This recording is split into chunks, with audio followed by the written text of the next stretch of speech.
Corporation સાહેબ આંધા બૈરાની company જેવું છે, એની પાસે કોઈ જાતની આશા જ નથી કે આ લોકો કંઈક કરે એમ. હું શાસકોને પણ કહેવા માંગુ છું કે જો તમારામાં હિંમત હોય તો આ વોર્ડના નગર સેવકનું તમે રાજીનામું લ્યો. આ વોર્ડના જે ડ્રેનેજ વિભાગના જે ડ્રેનેજના જે અધિકારીઓ હોય એનું રાજીનામું લ્યો. મીટિંગ જ્યારે થશે ત્યારે અમે કોર્પોરેટરને પણ સાથે રાખીને આ બાબતમાં કહેશું કે જે ભાઈ ક્યાંય વિસ્તારમાં આપની ફરિયાદ જ્યારે કોઈ કરતા હોય તો એનો ફોન રિસીવ કરો અને જે પણ કાંઈ ફરિયાદ હોય તો આપણા વોર્ડન લગત ફરિયાદમાં તાત્કાલિક નિકાલ થાય અને પબ્લિક હેરાન ન થાય તે પણ સાવચેતી રાખે. ભારત દેશની લોકશાહીનું આપણે સમગ્ર વિશ્વમાં ગૌરવ લેતા હોઈએ છીએ. લોકશાહીનો સીધો મતલબ એ છે કે લોકોને સવાલ કરવાનો અધિકાર છે, પરંતુ આપણે તંત્રને સવાલ કરતા નથી. આપણે સરકારનો કાન આંબળવાનો ભૂલી જઈએ છીએ. આપણે એક જ સવાલ લઈને બેસી જઈએ છીએ કે મારે શું.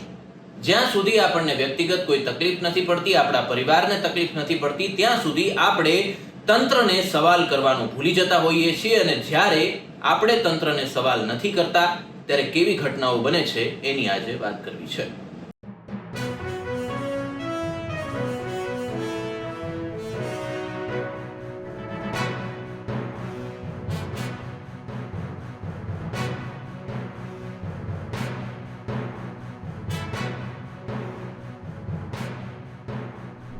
આ હચમચાવી નાખનાર સીસીટીવી ફૂટેજ રાજકોટ ગાંધીગ્રામ વિસ્તારના છે, ત્યારે મહાનગરપાલિકાની વધુ એક ગંભીર બેદરકારીને ઉઘાડી કરતા આ બનાવની જાણવા મળતી વિગતો અનુસાર ગત 3 સપ્ટેમ્બરના રોજ ગાંધીગ્રામ હીરાના બંગલા પાસે રહેતા વનરાજસિંહ જાડેજા નામના અખબારી એજન્ટ પ્રેસમાં પોતાની ફરજ બજાવીને ઘરે પરત ફરી રહ્યા હતા, ત્યારે ભારે વરસાદને કારણે તેમની શેરીમાં નદીની જેમ પાણી વહી રહ્યા હતા. તેના પરિણામે મહાનગરપાલિકાએ બેદરકારીથી ખુલ્લી મૂકી દીધેલી ગટરના મેઇન હોલના ઢાંકણા પાણીના વહેણમાં ઢંકાઈ જતા દેખાયા ન હતા અને બાઇક તેની સાથે અથડાતા ખુલ્લી ગટરમાં બાઇક ખાબક્યું હતું. વનરાજસિંહ બાઇક પરથી ફંગોળાતા પેટમાં બાઇકનું હેન્ડલ લાગતા ગંભીર ઈજા પહોંચી હતી, જે બાદ તેઓને તાત્કાલિક હોસ્પિટલમાં સારવાર અર્થે ખસેડવામાં આવ્યા હતા, જ્યાં 10 દિવસની સારવાર બાદ તેઓનું કરુણ મૃત્યુ નિપજ્યું છે.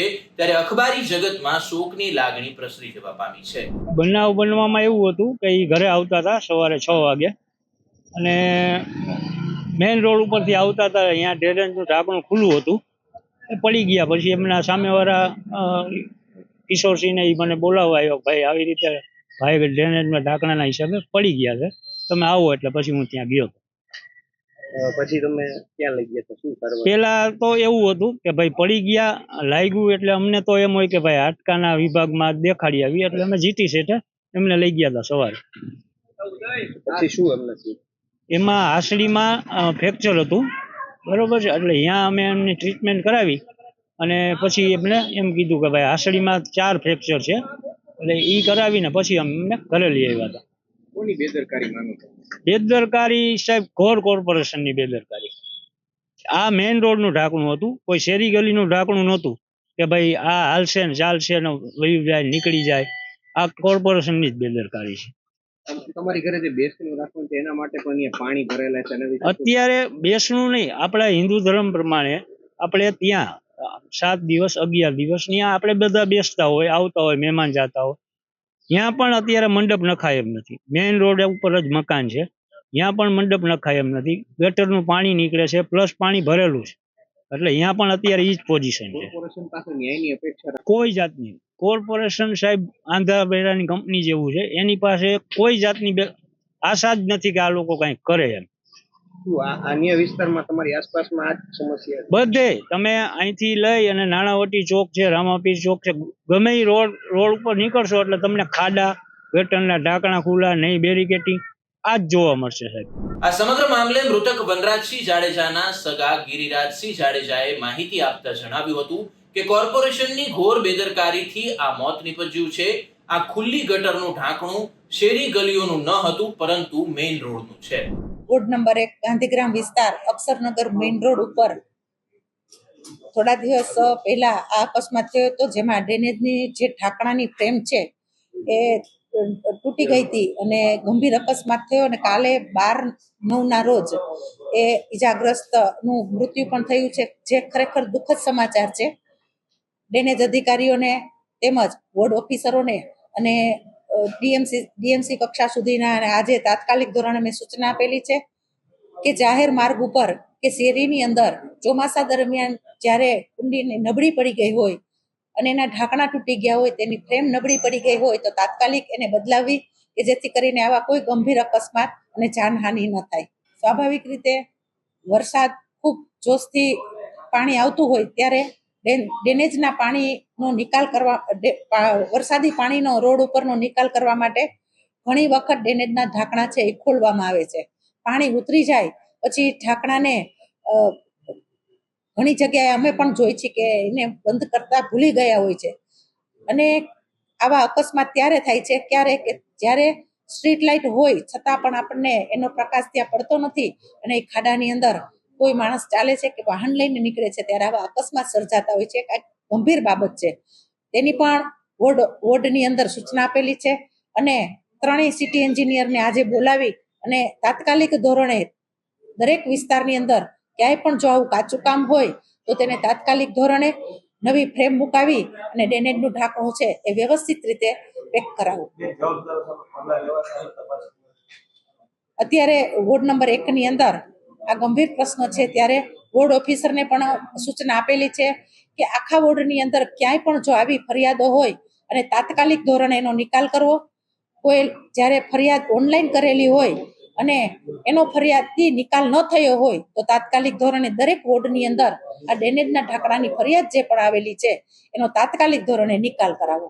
ખાસ કરીને વરસાદે વિરામ લીધો અને આજે 15 દિવસ થયા છે, હજુ પણ તમામ 18 વોર્ડની અંદર છે તે ડ્રેનેજ ચોકઅપની ફરિયાદો અનેક ઓનલાઈન થઈ છે, કોઈ નિરાકરણ આવતું નથી. શું કહેશો આને લઈને? હવે ફરિયાદોનો નિકાલ કરવો, ફરિયાદો આવે છે એનો નિકાલ પણ ડ્રેનેજની કુંડી અત્યારે રહેણાંક વિસ્તાર વધી ગયો છે જેથી કરીને ડ્રેનેજનું માપ હોય એનાથી રહેણાંક વિસ્તાર વધી ગયો એટલે ડ્રેનેજની કુંડી આમ જોઈએ તો અત્યારે ખૂબ નાની પડતી હોય છે.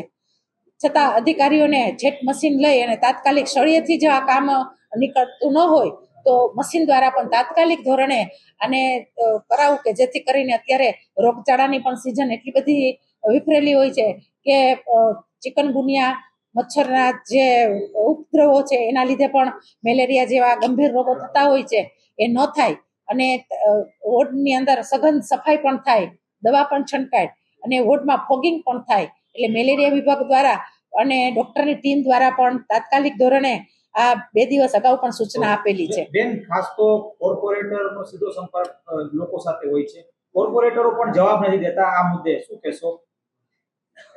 આમ જોઈએ તો ક્યારે એવું બનતું નથી. કોર્પોરેટરો સામેથી ફરિયાદની આવતી હોય તો નિકાલ માટે વોર્ડ ઓફિસરોને કે લગત અધિકારીઓને ફોન કરતા જ હોય છે, પણ આવું જ્યારે બનતું હોય ત્યારે સ્વાભાવિક છે મિટિંગ જ્યારે થશે ત્યારે અમે કોર્પોરેટરને પણ સાથે રાખીને આ બાબતમાં કહેશું કે જે ભાઈ ક્યાંય વિસ્તારમાં આપની ફરિયાદ જ્યારે કોઈ કરતા હોય તો એનો ફોન રિસીવ કરો અને જે પણ કંઈ ફરિયાદ હોય તો આપણા વોર્ડ લગત ફરિયાદમાં તાત્કાલિક નિકાલ થાય અને પબ્લિક હેરાન ન થાય તે પણ સાવચેતી રાખે. તો આ સમગ્ર મામલે મેયર નયનાબેન પેઢડિયાએ નિવેદન આપતા જણાવ્યું હતું કે આ ખૂબ જ દુઃખદ ઘટના છે.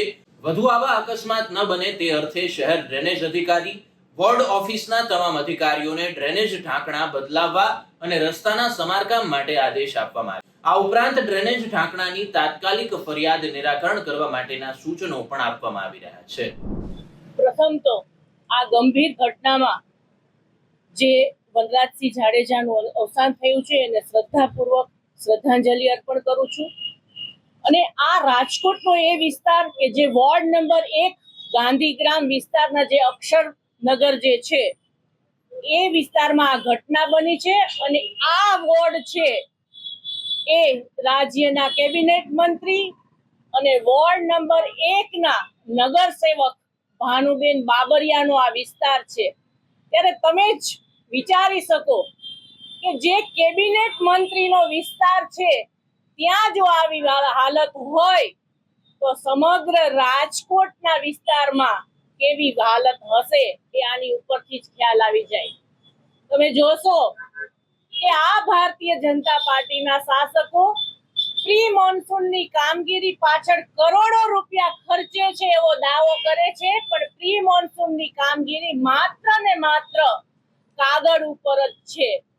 આ અણઘડ વહીવટ કરતા શાસકોને અને આ વોર્ડના નગર સેવકોને જ્યારે 20 દિવસથી આ જે ઘટના જે બની એમાં જે ડ્રેનેજનું ઢાંકણું છે એ તૂટી ગયેલું હતું, ત્યાંના સ્થાનિક લોકોએ આના માટે રજૂઆત પણ કરેલી, પણ આ તંત્ર અને શાસકોને જ્યાં સુધી ગંભીર ઘટના ન બને ત્યાં સુધી પ્રજા ભલે ને હેરાન થાય એવી માનસિકતા જે લોકો ધરાવે છે, એવા શાસકો અને તંત્ર જ્યારે આ ઘટના બને છે એમાં પણ આ અમારા વડીલ શ્રી વનરાજસિંહ છે એ એક ન્યૂઝપેપર સાથે જ્યારે સંકળાયેલા છે, તો પણ જો આવા લોકોને પણ જો આવી ગંભીર ઘટનામાં એમનું મૃત્યુ થતું હોય અને આ તંત્ર કે શાસકોની આંખ પણ ઉઘડતી નથી, હું શાસકોને પણ કહેવા માંગુ છું કે જો તમારામાં હિંમત હોય તો આ વોર્ડના નગર સેવકનું તમે રાજીનામું લ્યો.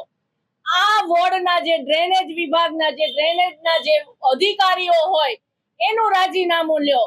આ જે ડ્રેનેજની જે સમિતિ હોય એમાં તમારા જે લોકો હોય એનું જો તમે રાજીનામું લેશો, અને આવા જ હજી રાજકોટમાં ઘણા પણ વિસ્તાર છે કે જ્યાં ડ્રેનેજના આવા ઢાંકણા ખુલ્લા છે, ઢાંકણા તૂટી ગયેલા છે, હજી તમે જોશો કે રાજકોટમાં આવી ઘણી ઘટના થાય એની આ શાસકો રાહ જોતા હોય એવું લાગી રહ્યું છે.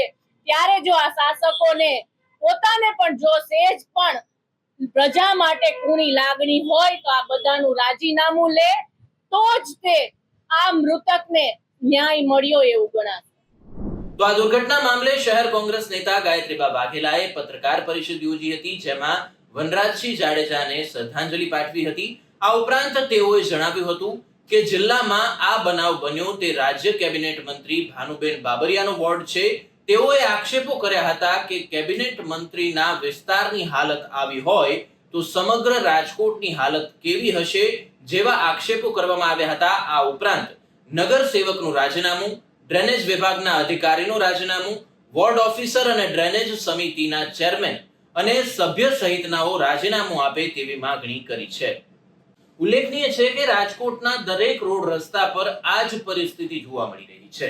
વરસાદે વિરામ લીધાને 15 દિવસથી પણ વધારે થયું હોવા છતાં આજે પણ ગટરો છલકાઈ રહી છે, રસ્તા પર પાણી વહી રહ્યા છે, જેના કારણે ખુલ્લી ગટર, તૂટેલા ગટરના ઢાંકણા કે રસ્તા પર પડેલા ખાડા અંગે વાહન ચાલકોને ખ્યાલ આવતો નથી અને અકસ્માતનો ભોગ બની જાય છે. ત્યારે આ તંત્રની ઘોર બેદરકારી છે અને હવે તંત્રની આંખ નહીં ઉઘડે અને કામગીરી પર ધ્યાન નહીં આપવામાં આવે તો હજુ પણ અકસ્માત થાય તો નવાય નહીં. તો આવા જ ન્યૂઝ રિલેટેડ વિડીયો જોવા માટે આપ અવર રાજકોટની YouTube ચેનલને સબસ્ક્રાઇબ કરવાનું ભૂલશો નહીં. નમસ્કાર.